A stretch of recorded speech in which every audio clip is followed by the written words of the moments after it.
Hello et bienvenue dans une nouvelle vidéo. Aujourd'hui, comme chaque lundi, on va parcourir ensemble les nouveautés make-up et je vais vous donner mon avis. On commence avec la page Instagram de Trend Mood et la première chose que je vois ici, c'est une nouvelle collection, une nouvelle collaboration entre Colourpop bien sûr et BT21. Je sais pas ce que c'est, je suis désolée, je suis vraiment plus dans le coup. Comme c'est souvent le cas dans les collections Colourpop, il y a un petit peu tout. Une palette de fard à paupières, évidemment. Il y a aussi des Super Shark Shadows et il y a des huiles à lèvres. Très colorées, très estivales, voilà, jolies. Les Super Shark, ils sont différents. Il y a plein de couleurs différentes dedans. Je suis pas sûre que j'aime ça. Voilà, c'est pas a priori une palette là qui me saute aux yeux. On a ensuite chez Sephora un nouveau coffret Sephora Favorites. C'est le éclat de rêve. C'est donc des coffrets où c'est avantageux puisque vous avez plein de produits, certains en taille normale, d'autres en taille voyage. Et ça revient à moins cher en fait. Ce qui est sympa, c'est que du coup, parfois, ça vous fait découvrir des produits que vous n'auriez pas forcément acheté de vous-même. L'inconvénient, c'est que parfois, ça vous fait acheter des produits que vous n'auriez pas achetés parce qu'en fait, ils ne vous conviennent pas, ils ne vous intéressent pas. Et en ce qui me concerne, je remarque que souvent, j'ai déjà une partie des produits, auquel cas, c'est plus du tout intéressant du coup financièrement. Ici, dans les produits que je vois, il n'y en a aucun qui me fait particulièrement envie. Je ne sais pas si ce sera forcément disponible dans la Sephora France, mais a priori, c'est pas un kit de favorites qui m'intéresse. On a un nouveau fond de teint chez Hourglass. C'est le fond de teint éclat subtil ambiant. J'ai un fond de teint stick de la marque que j'aime beaucoup. Les poudres Hourglass, elles sont toujours très très belles, c'est toujours un très joli effet sur la peau. Il me semble qu'ils avaient sorti un fond de teint liquide Vanish, donc dans la même gamme que leur fond de teint stick, mais qui faisait pas, qui n'avait pas que des bonnes critiques. Là, je suis un peu curieuse, le fait qu'on dise éclat subtil. Ça me parle parce que, évidemment, je voudrais bien avoir un joli glow à ma peau. Mais moi, quand il y a trop d'éclat, je ressemble à une boule à facettes ou ça me donne un aspect reluisant qui me plaît pas trop sur ma peau mixte à grasse. Là, le côté éclat subtil, si c'est comme leur poudre, je dois avouer que c'est toujours un glow très naturel et très joli. Bon, après c'est 58 $, hein, donc c'est pas donné. Je suis curieuse, je suis pas tellement curieuse de l'acheter parce que on sait les fonds de teint, c'est bon, j'en ai assez. Mais je suis curieuse en fait de voir les revues, de voir un petit peu ce que ça donne. On a ensuite pas mal de nouveaux produits à lèvres. J'ai l'impression qu'on voit que ça en ce moment. Alors, chez Makeup Forever, on a un rouge à lèvres liquide mat pour 25 $. Encore avec leur packaging là, qui honnêtement assez joli, mais moi perso j'ai un rouge à lèvres et le packaging me stresse. Ensuite chez Urban Decay, on a un liquid lipstick glossy. Oui, une laque à lèvres je suppose, pour 25 $. Urban Decay, ouais, je vous avoue que j'ai un peu perdu l'intérêt, mais enfin voilà. Et alors chez Haus Labs, on a pareil, un rouge à lèvres liquide mat pour 26 $. Voilà, plein de nouveaux produits pour les lèvres, aucun qui m'interpelle particulièrement. Chez Ace Beauté, on a une nouvelle palette de fard à paupières. Ils disent pas le prix. Oui, c'est une jolie palette, mais c'est rien, encore une fois, qui m'attire particulièrement. C'est toujours sympa, surtout que je pense que c'est quand même une plus petite marque qui commence à prendre un petit peu d'importance. Mais ouais, rien pour moi en ce moment. Alors ça par contre, ça m'intéresse. Elf sort un nouveau produit, c'est le Halo Glow Liquid Filter. Donc c'est un produit multi-usage qui apporte du glow. Bon, clairement, je pense qu'il y a possibilité que ce soit un dupe du Hollywood Flawless machin là, de chez Charlotte Tilbury, qui peut s'utiliser en primer, qui peut s'utiliser mélangé au fond de teint, qui peut s'utiliser seul, qui peut s'utiliser en highlighter, qui est un très beau produit. très cher, enfin très cher, oui, cher.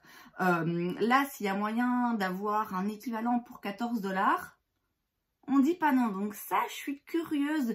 Je vais pas l'acheter directement parce que c'est le genre de truc où il se peut que ce soit un dupe fabuleux. Il se peut aussi qu'en fait, ça tape complètement à côté de la plaque. Donc je vais quand même attendre de voir de revues, de voir ce que les gens en pensent. Est-ce que c'est bien ou pas. Mais ça, c'est quand même assez intéressant. Chez Dior, on a le Forever Natural Matte Velvet Compact Foundation. C'est donc un fond de teint poudre sans transfert, une couvrance apparemment infinie mat. 16 teintes, pas ouf. 60 $, pas ouf. Fond de teint poudre, moi ça me parle et pour autant j'en utilise pas hyper souvent. Là en l'occurrence c'est cher quoi, c'est cher donc à moins que je vois des revues qui disent qu'il est absolument incroyable, comme par exemple ma poudre Dior Backstage, ma Powder No Powder qui est, mon dieu, incroyable. Bon, si c'est le même genre de revue, je dis pas, mais bon, là, pas emballé. Et toujours chez Dior, on a des nouveaux rouges à lèvres, le Forever Transfer Proof Lipstick, donc un rouge à lèvres sans transfert, mat, pigmenté, hydratant. Quand j'entends mat et hydratant, dans ma tête c'est l'un ou l'autre, mais bon, qui sait. 16 teintes, 42 $. Pareil, pour moi un peu cher par rapport à ce que c'est, mais voilà, sachez que encore une fois, il y a des nouveaux produits là disponibles. Chez Patrickta, on a le Major Brow Defining Pencil, c'est donc un crayon pour les sourcils qui coûte 25 $. Il y a les teintes Light Blonde, Blonde, Medium Brown, Dark Brown et Soft Black. Patrickta, je sais que c'est disponible sur Cult Beauty. Il y a quelques petits trucs, parfois j'ai failli acheter, mais je sais pas pourquoi j'arrive pas à sauter le pas. Bon, si je le fais, de toute façon, ce sera pas pour le crayon à sourcils parce que j'en ai et c'est pas le produit qui me passionne. Mais si vous êtes fan de la marque, ben voilà, il y a maintenant des nouveaux produits pour les sourcils. Et chez Natasha Denona, on a une nouvelle mini palette, c'est la mini bronze. Moi j'ai la palette midi bronze déjà, donc il n'y a pas vraiment d'intérêt que j'achète celle-ci. Mais je dois avouer qu'elle est jolie. Pour moi, dans une palette comme ça avec 5 fards, l'idéal c'est 3 fards mat, 2 fards irisés, métalliques ou quoi. Je trouve que c'est le meilleur équilibre personnellement. Bon, à la limite 4 fards mat ça va aussi. Elle est jolie, c'est des jolies teintes. Mais comme je vous dis, j'ai la grande, enfin la midi, donc bon, pas vraiment d'utilité en ce qui me concerne. Sur Trendstopia maintenant, je vois tout d'abord la marque Simply Posh Cosmetics, connais pas, qui sort une nouvelle palette Fairy Tale Fairies, dans laquelle il y a 6 teintes duochrome et 12 mat. C'est donc a priori une petite marque indie, je vois pas le prix ici. J'en parle parce que c'est une très jolie harmonie de couleurs et j'ai l'impression que c'est une harmonie de couleurs qu'on voit beaucoup ces temps-ci. Le vert un petit peu lime mélangé au mauve avec quelques autres teintes qui s'accordent bien ensemble.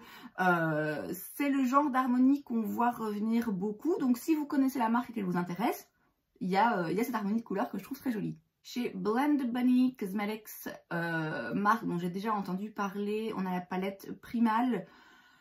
Alors, c'est une chouette palette arc-en-ciel à avoir, puisque vous avez un petit peu de chaque couleur. Vous avez à chaque fois 3 intensités, claire, moyenne, foncée, et ensuite une couleur, enfin un fard métallique, et vous avez un blanc et un noir. Donc, c'est une palette arc-en-ciel très bien pensée, je dois l'avouer. Après, c'est une palette arc-en-ciel, vous voyez, avec les couleurs primaires. C'est bien, c'est intéressant à voir. Si vous avez déjà une collection assez importante, je ne sais pas si c'est forcément nécessaire. Moi, en ce qui me concerne des palettes colorées, je trouve que là, ça va, j'en ai assez, donc ça ne m'intéresse pas. Mais je pense savoir que la marque est quand même pas mal et fait des très bons fards à paupières. Chez Linda Alberg, on a une petite palette, un quad Shimmer Saga. C'est 40 $. Pour un quad, quand même, ça fait cher. Après, c'est des très jolis fards qui ont l'air très pailletés. J'ai l'impression que c'est beaucoup plus pailleté que ça n'est pigmenté ou métallique. Ça a l'air très joli. Hein. Moi, vous savez, dès que ça brille, je suis pour. Maintenant, est-ce que fondamentalement j'ai besoin de ce genre de quad, d'autant plus que comme c'est plus des paillettes et des reflets que vraiment des métalliques hyper pigmentés, est-ce que vous avez besoin des 4 absolument? Je suis pas sûre. C'est joli, mais pas nécessaire pour moi. On a une nouvelle collection chez NYX en collaboration avec Fate Wings Saga. Wings, c'est pas le dessin animé chelou là? Bref, on a des glosses, on voit pas encore tout, mais il y a des glosses, il y a des duo d'highlighter, un duo d'highlighter et une palette. Alors la palette, je peux déjà vous dire, c'est non, c'est pas possible. Alors l'hôtel papillon, j'adore, clairement. Mais l'intérieur de la palette avec les fards comme ils sont positionnés comme ça, avec le fond très coloré du papillon, non, la palette me parle pas du tout. C'est typiquement le genre d'arrangement de fard et de design de palette qui me rebute direct, sans même regarder vraiment bien les couleurs, ça m'intéresse pas. Sur Indie Makeup Hotspot, on a une marque que je connais pas, Playing in Makeup by Yolando.